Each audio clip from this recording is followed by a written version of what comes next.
सुहृन्मित्रार्युदासीन मध्यस्थद्वेष्य बन्धुषु साधुष्वपि च पापेषु समबुद्धिर्विशिष्यते। जो पुरुष सुहृद, मित्र, वैरी, उदासीन, मध्यस्थ, द्वेषी और बंधु गुणों में तथा धर्मात्माओं में और पापियों में भी समान भाव वाला है, वह अति श्रेष्ठ है।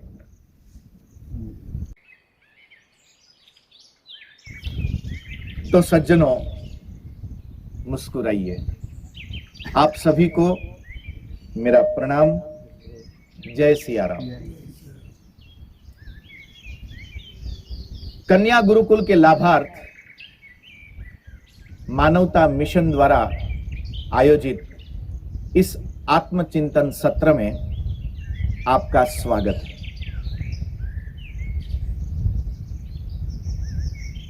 भगवान श्री कृष्ण के योग का सिद्धांत है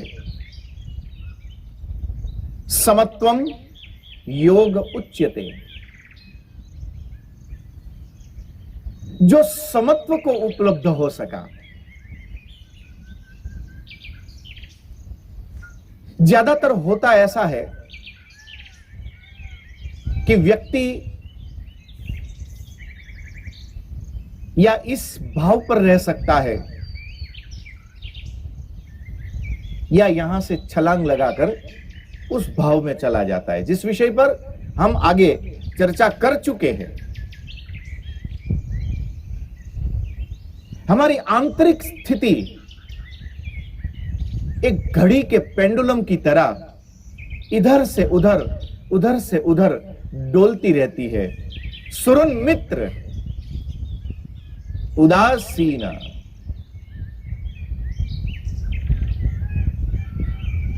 एक मां की तरह, किंतु ममता के साथ नहीं, विवेक पूर्वक। जो मित्र भाव और शत्रु भाव में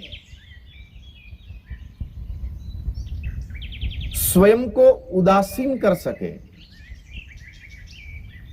खुद को वहां से उठाकर बाहर खड़ा कर सके, जो एक दृष्टा बन सके, एक साक्षी बन सके। समत्वम योग उच्यते। जो समत्व को प्राप्त कर सका, ऐसा आत्मसंयमी व्यक्ति आनंद को उपलब्ध हो सकता है। जो आनंद उसके सुख का कारण है।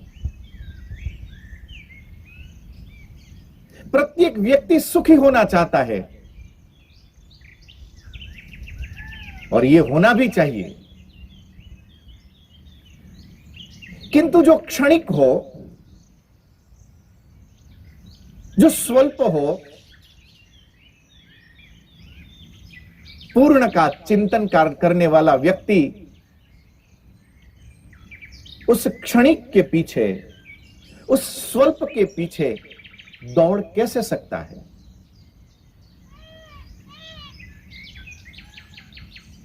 भगवान श्री कृष्ण आभ्यंतर और बाह्य, अपने भीतर की वृत्ति और बाह्य जगत का प्रभाव, इन दोनों के मध्य में,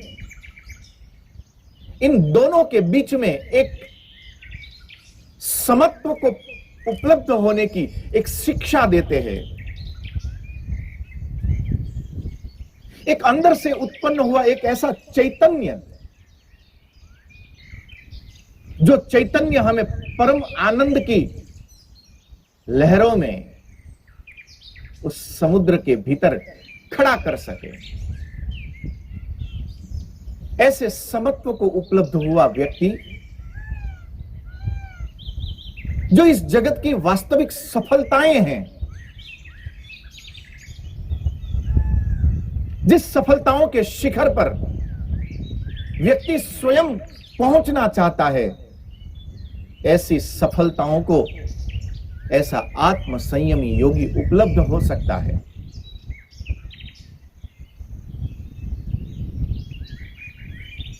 जिसने अपने अंदर का एक साक्षी भाव जागृत कर लिया है।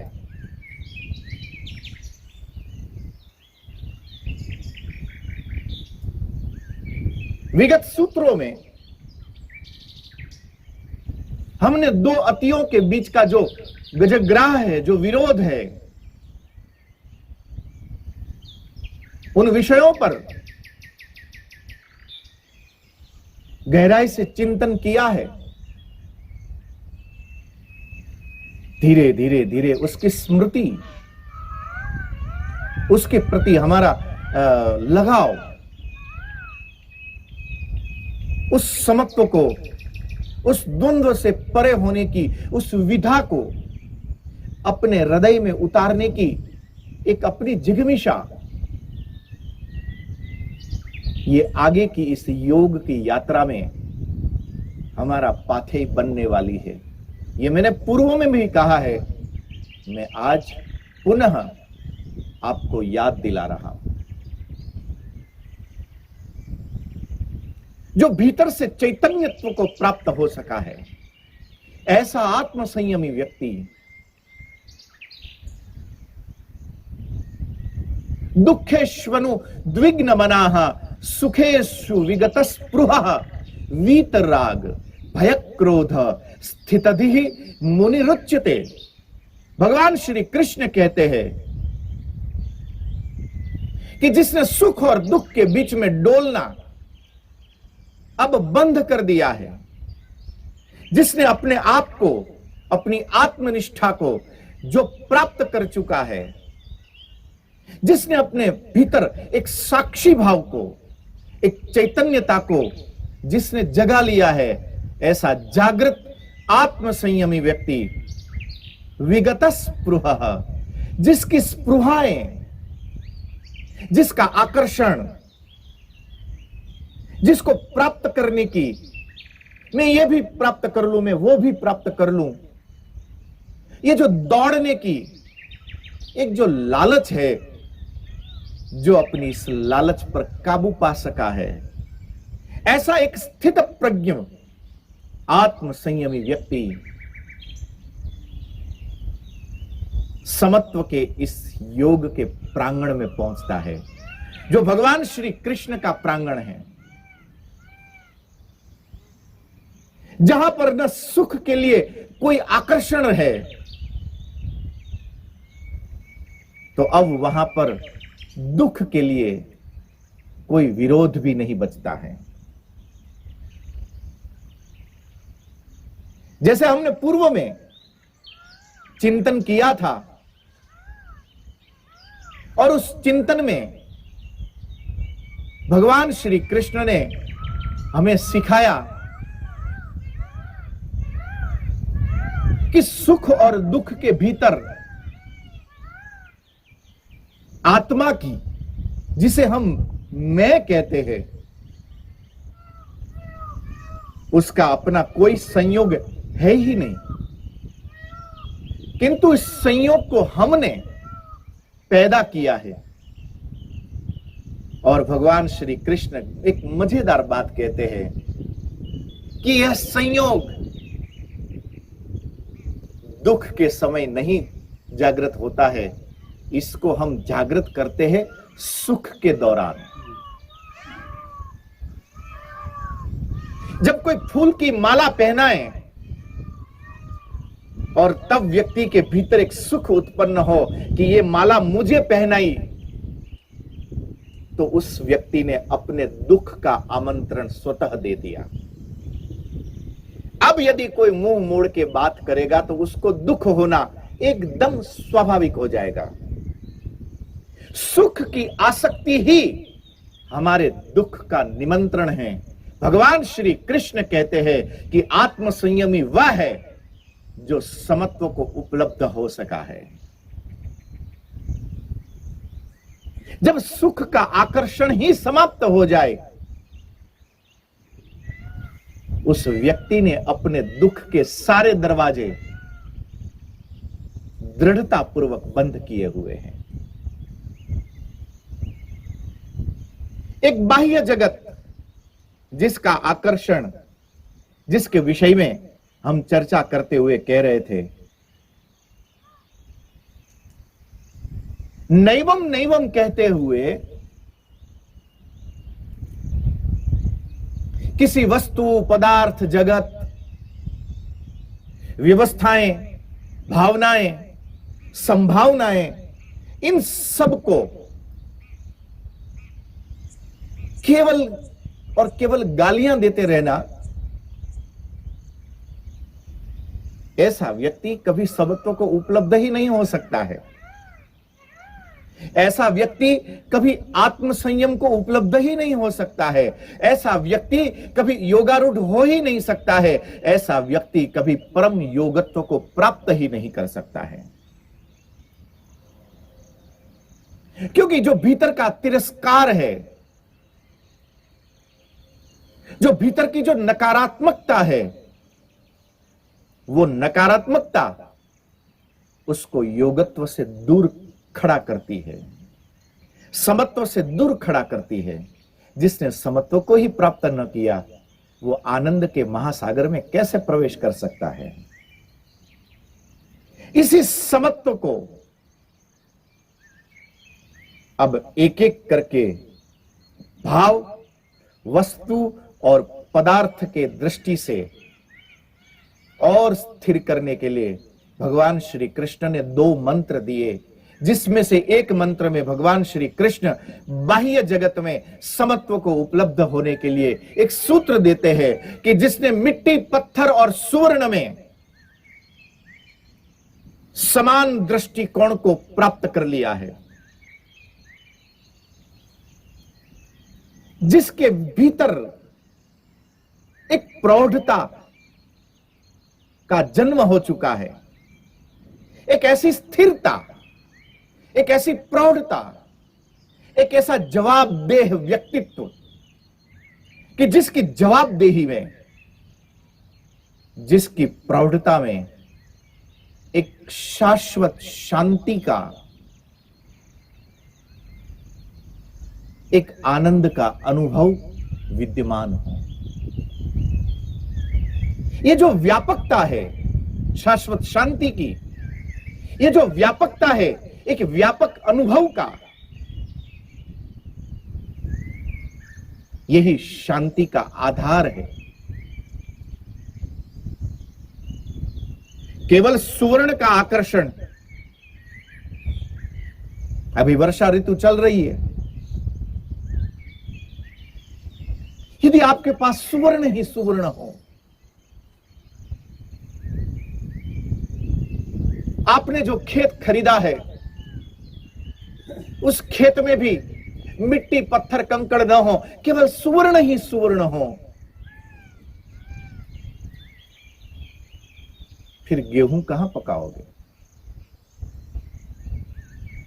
फिर रोटी कैसे बनेगी? मैंने सुना है कि एक राजा को भगवान का साक्षात्कार हुआ और उसे एक वरदान के लिए भगवान ने कहा, तो उस राजा ने भगवान से वरदान में मांगा कि मैं जिसे स्पर्श कर दूं वो सोने का हो जाए। भगवान ने तथास्तु कहा। वो राजा अपने राजमहल में आया, भूख लगी, भोजन करने बैठा। जैसे ही उसने थाली को हाथ लगाया, हाथ लगाते ही थाली और उसके अंदर जो भी भोज्य पदार्थ थे वो सारे सोने के बन गए। किसी सेवक को बुलाया और कहा कि एक खत लिखना है। उस सेवक ने खत लिखा। उस खत पर दस्तखत करने के लिए जैसे ही कलम उठाई, कलम सोने की बन गई। उस कागज को उठाया, कागज सोने का हो गया। उसने अपनी पत्नी को हाथ लगाया, उसकी पत्नी सोने की मूर्ति बन गई। अब बड़ा दुखी हुआ। वो जिसे भी छुए वो सोने का बन जाए। कहते हैं कि इतने बड़े देश का राजा, पर उस राजा के पास जाने से लोग डरते थे। धातु के जगत में सुवर्ण का एक मूल्य हो सकता है, यह बात सही है, किंतु सुवर्ण इतना भी मूल्यवान नहीं है। बारिश के ऋतु में वर्षा की बूंदें पड़े और मिट्टी के साथ जब वो मिले और वो बीज को जब एक वृक्ष के रूप में फलित करने लगे और उस वृक्ष के ऊपर जो फल लगे, ये फल तक की यात्रा बीज की करवाने वाली वो मिट्टी, वो बारिश का जल, वो जो कमाल कर सकते हैं, शायद वो सुगंध, वो स्वाद, वो तृप्ति, वो आह्लादकता, वो तो शायद सुवर्ण भी न दे सके। अपने स्थान पर सुवर्ण की कीमत है और अपने स्थान पर मिट्टी की कीमत है। भगवान श्री कृष्ण इसीलिए इसी सिद्धांत के आधार पर एक योग का व्यापक सिद्धांत हमें सिखाते हैं और उस कृष्ण के सिद्धांत का नाम है समत्वम योग उच्यते। जहां समत्व को उपलब्ध हो सके, जहां न आकर्षण रहा न अपाकर्षण रहा। आपके सफेद कपड़ों के ऊपर यदि ये मिट्टी, ये कीचड़ आपके लिए ठीक न हो सके, ऐसा हो सकता है, किंतु उन बच्चों को तो जाकर पूछिए जो बारिश के गिरते ही उन डाबर में जो उछल कूद कर जो उसका आनंद ले पाते हैं। आनंद न वस्त्रों में है, आनंद न उस ढाबर के पानी में है, आनंद तो हमारे भीतर है।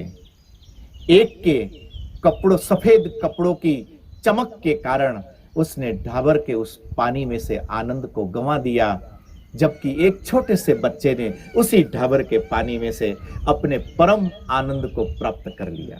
समत्वम योग उच्यते, जिसने अपने भीतर के समत्व को प्राप्त कर लिया है, अब वो आनंद के महासागर में हिलोरे लेता हुआ उसका सुख प्राप्त कर सकता है।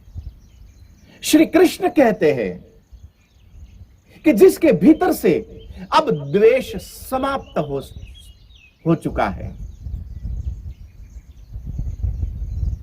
अद्वेष्टा सर्वभूतानां मैत्रः करुणमेव च, जिसके भीतर अब किसी प्रकार का द्वेष न बचा हो। एक मजेदार बात है कि जिस संसार के भीतर रहकर व्यक्ति सफल होना चाहता है, जिस दुनिया के ऊपर व्यक्ति राज करना चाहता है, जिस दुनिया के ऊपर व्यक्ति अपना हुक्म चलाना चाहता है, उसी दुनिया की कुछ चीजों के ऊपर उसके भीतर एक द्वेष पैदा हो जाता है। जिसके अंदर समत्व न आया, अभी तो राज उपलब्ध न हुआ, उससे पहले ही जिसके भीतर मेरा और तेरा आ गया, ऐसा मेरा और तेरा के बीच में डोलने वाला व्यक्ति कभी भी योगत्व को उपलब्ध नहीं हो सकता है। स्वदेशे पूज्यते राजा, विद्वान सर्वत्र पूज्यते।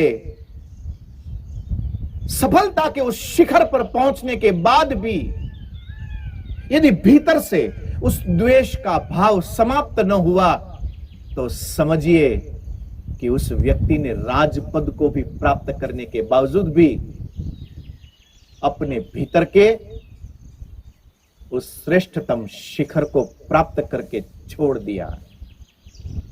स्वदेशे पूज्यते राजा, सत्ता के सूत्र हाथ में होने के कारण आपका मन हो न हो, आप पसंद करो न पसंद करो, फिर भी उसके गीत गाने पड़ते हैं।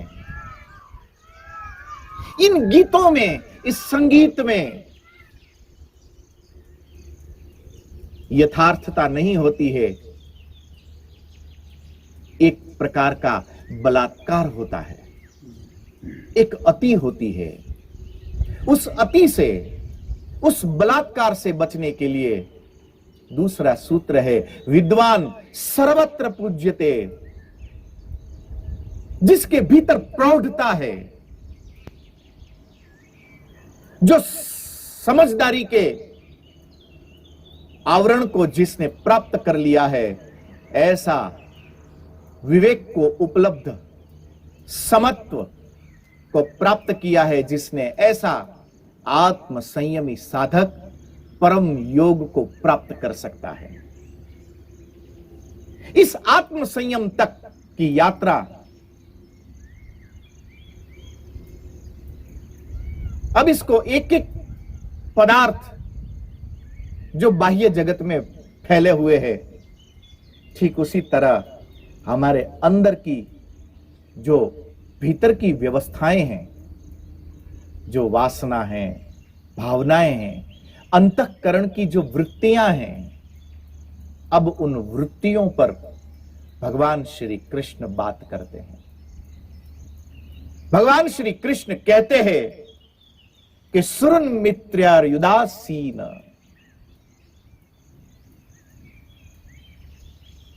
एक मां की तरह ममता से रहित होकर विवेक पूर्वक जिसके भीतर एक अपनत्व जागृत हो चुका है, जो द्वेष को, जो मित्रता को, जो शत्रुता, इन सब के लिए जिसने अपने अंदर एक साक्षी भाव को प्राप्त कर लिया है, ऐसे साक्षी भाव को उपलब्ध साधक परम सिद्धि को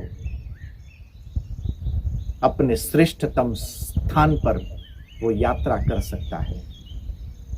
भगवान श्री कृष्ण कहते हैं कि शरीर के भीतर आत्मा, जिसे आप मैं कहते हो, जब तक आत्मा है, जब तक आप हो, तब तक ये संसार है। जिस दिन शरीर में ये आत्मा न रही, जब आप न रहे, उसके बाद इस संसार में अब कुछ भी नहीं बचता है।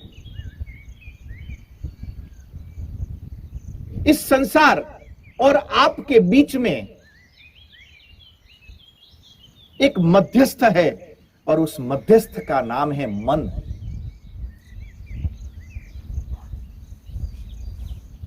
इस मन के दो मित्र हैं।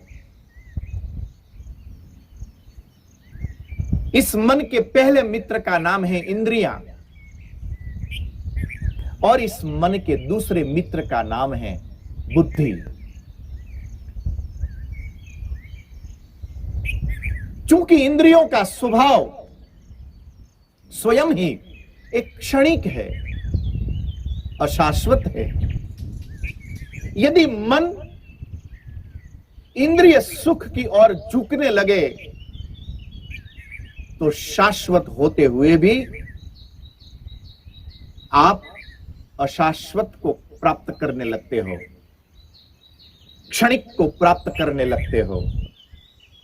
यही मन,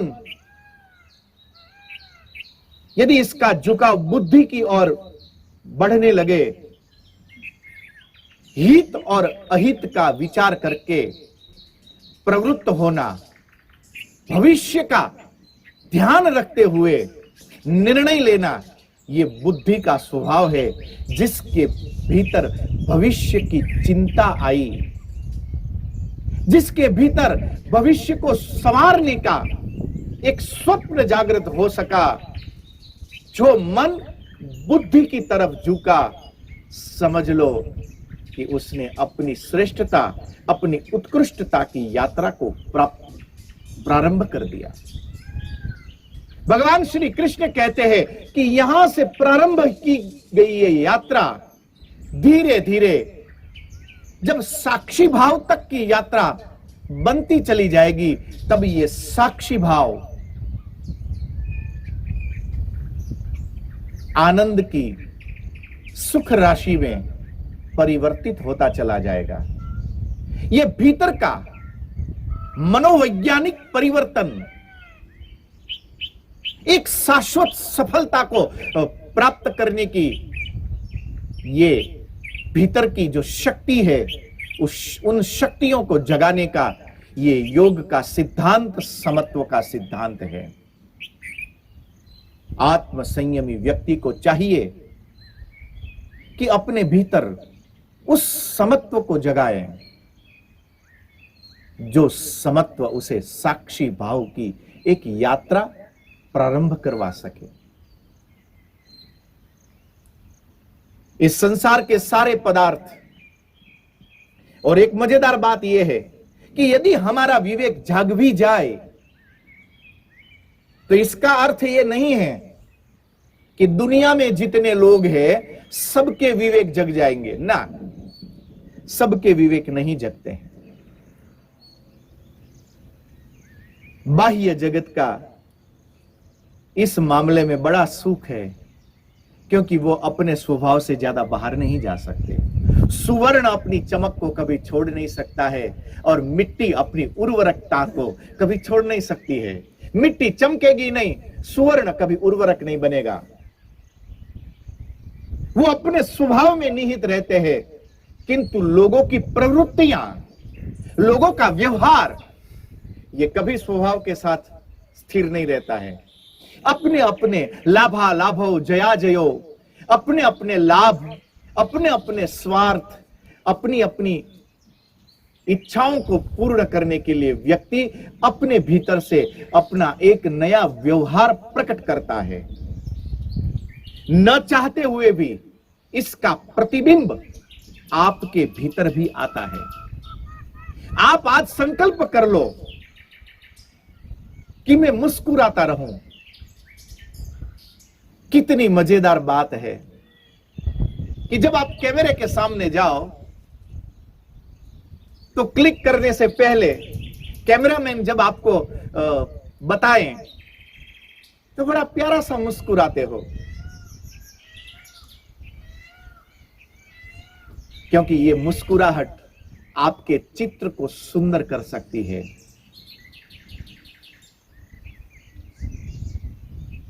यदि आप सुंदर हो तो आपकी ये मुस्कुराहट आपकी सुंदरता का आभूषण है। ये हर कोई व्यक्ति जानता है। उसके बावजूद भी लगभग 22 सालों से कथा यात्रा करते करते मेरा एक अनुभव है कि रोज आकर मैं याद दिलाता हूं कि प्यारो मुस्कुरा दो, तो थोड़ी देर कुछ लोग मुस्कुराते हैं, फिर पता नहीं दूसरे दिन आते हैं तब तक भूल जाते हैं, मुस्कुराहट को ही भूल जाते हैं, अपने आभूषणों को पता नहीं कहां खो के आ जाते हैं। ये आभूषण इसलिए खो जाते हैं क्योंकि हमने अपने भीतर की वृत्तियों को अभी अपने,